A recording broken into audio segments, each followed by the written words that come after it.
Welcome back, fellow shop rats. Today, here on Talk About It Tuesday, we're going to talk about the things that keep me motivated and what my primary enjoyment is on the channel. This is My Cars Shop. The MKS community is really an awesome community, and you guys ask some of the most amazing questions and give me so much material for these Talk About It Tuesdays. And recently, channel viewer Terry had asked some questions about what keeps me motivated and what's my primary focus and stuff like that. And I don't remember exactly the questions, but I remember the intent of the question. And so let's answer that today. First of all, his questions were specifically about stitches, but we have to remember that there are about 12 projects around the shop that we're working on, and a lot of them you've seen, but there are actually some that you haven't. Like my, it's in kind of retirement right now, but I do have a 2004 Cadillac CTS rear-wheel drive 300 horsepower car that I might actually be getting back on the road this year. It's been parked behind the barn since, early in 2020. I think you can probably figure out the reasons for that. But there are others as well. There's Becky's 88 Dodge pickup, and well, there's just a lot of stuff. And really the thing I enjoy about doing what I do is the variety of projects I get to work on. There's always some that rise to the surface, but Terry's question was more specifically about what's my primary motive, what's the fun, what's the enjoyment for me, and my answer to that is yes. I enjoy the variety. It's not about necessarily having a finished product to drive. I do enjoy driving the cars, but I wouldn't say that is my primary motivation. Probably my primary motivation is all of the different aspects of building a car. In 4 seasons of MKS, you guys have seen a lot of the things that I do, and paint and body and engine work and preservation and some restoration, and of course a lot of fabrication. But there's other things that you haven't seen yet, like some really crude and cheap dirty upholstery work, and some of the adaptation stuff that I'm going to be doing on the Stitches Challenger to adapt parts from cars that shouldn't work but will make work. And I'll leave that as a mystery right now, but there's probably something coming about that on the interior before long. Those of you that have been around for all 4 seasons on the channel know that I'm pretty much a lone wolf when it comes to doing this stuff in the week in, week out grind on the projects. Now, that doesn't mean that I don't have people who come and help me, and I'm certainly happy to have help when it's available. My wife Becky comes out and runs the bead roller, or helps me with wiring, or even spearheads some engineering type stuff like the wiring project for the 47 Ford and other things like that, and kind of keeps me focused and helps me interpret schematics and stuff like that, because she kind of is a product manager / product engineer in her day job. And so she's really good at details and things like that. And between the two of us, we can look at something and she'll see stuff that I don't see, even though I've been doing automotive wiring for over 40 years now. Other people who help out are the voice of the channel. This is My Cars Shop. My buddy Mark comes up and helps out sometimes. My buddy Chris, whom you've seen many times on the channel, he'll come out and help. John has been on the channel some, helping work on some of his projects that I do. And of course, my dad working on the 26 Oakland. So when there's help available, I'm certainly not averse to taking the help, and sometimes you'll notice that I take a step back to let other people do the project. I do tend to feel a little like Tom Sawyer painting the whitewash fence sometimes, and he's not really doing it, he's just directing the project. But that is my natural self as a business owner and manager, is to direct people and give people the work to do and let them do the work. Doesn't mean that I'm necessarily trying to get out of the work, but it is nice for me to have a break once in a while and just step behind the camera and change things up a little bit as far as what you guys get to see here on the show.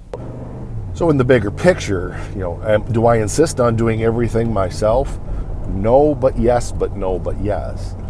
It's definitely a DIY shop. It's a DIY project, all of the projects are DIY. You're not going to see me very often taking a vehicle to somebody else when it comes to these classic cars. It's very unlikely that I would take those vehicles to somebody else and pay somebody to do work on one of the cars. Now, I'm not totally against it. If you remember back a couple of years ago, I did take scoops up to my buddy Mike at his All-in-One Auto and have him deal with a flywheel issue, and then ended up dealing with an idler arm issue as well. And it was just because of time, and at that point I needed to get things fixed and move forward, and the project with the loose flywheel was just, I didn't have time to do it. So I'm not against it, but really doing what I do is about challenging myself. And a lot of you guys do get that. We do have some ashtrays that come in once in a while and not get that, and they try to dictate and stir up problems and tell me how I should be doing things instead of understanding why I do things. But as we've said before, that's pretty typical of the internet, that people just jump in and have no understanding, no concept of no clue, and so they make themselves look pretty dumb. It's hard to separate the symbiosis, is that the word? It's hard to separate the symbiotic relationship between working on the cars and doing the channel.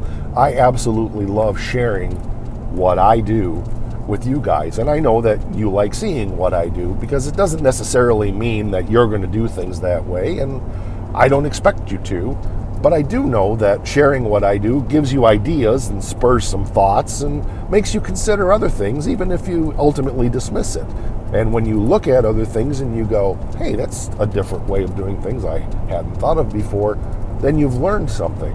You've heard me say it before, that the day we stop learning is the day that we start dying. And, when our minds are closed, there's very little to be learned at that point.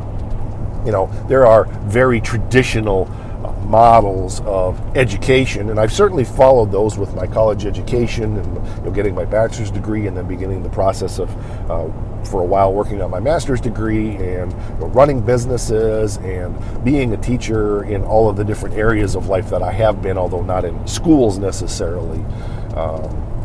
I'm always open to new ideas, but by the same token, you're not going to see me fitting in the traditional boxes. I never did well in school. I never played by the rules.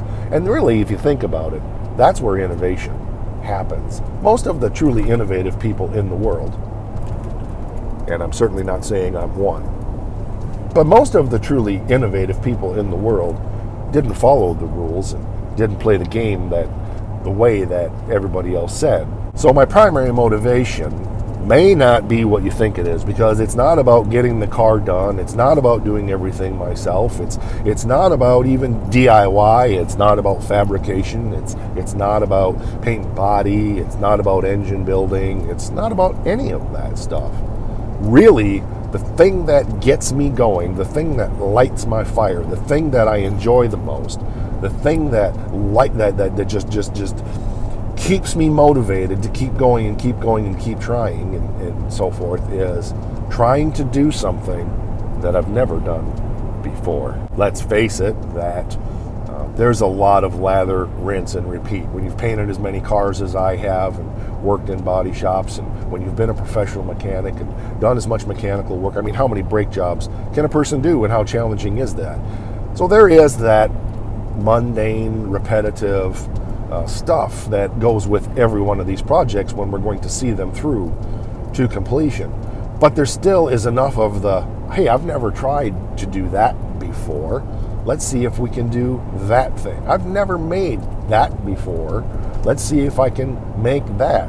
Now, I've been at this a long time, and it's very, very rare that I have to start over and make something again. I'm not saying never, but conceptually, I'm pretty good at seeing something in my mind, looking at what needs to be done, and figuring out a way to replicate that in 3-dimension metal.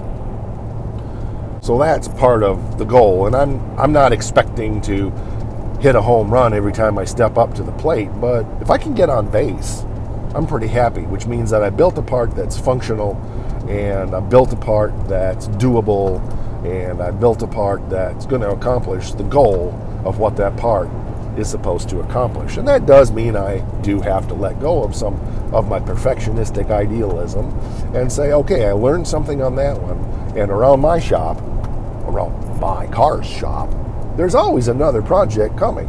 You've seen all of the projects we have, or a lot of them. I mentioned some you maybe haven't seen that we've touched on briefly on the channel, and I got a couple other things lined up for down the road a ways that are going to be even bigger train wrecks, even bigger disasters, even bigger challenges than what you've seen on Stitches or the Forsyth Duster or the Golden Mullet. I'm always looking for what's the next thing that I can build that's going to stretch my abilities as a fabricator and as a car builder. Well, that's really what lights my fire, is taking on projects that others deem beyond repair. And then not just opening up my checkbook and writing out checks to buy all this stuff, but looking at those parts and figuring out a way that we can make it all with our own bare hands, one bite at a time. That really is my primary motivation. That is the thing that keeps me grinding away at the projects. And as you've seen, we can accomplish a tremendous amount of work if we just keep after things just a couple hours a week and keep taking one bite at a time. Because really, that's what it's all about. And you thought it was about the hokey pokey. Rock!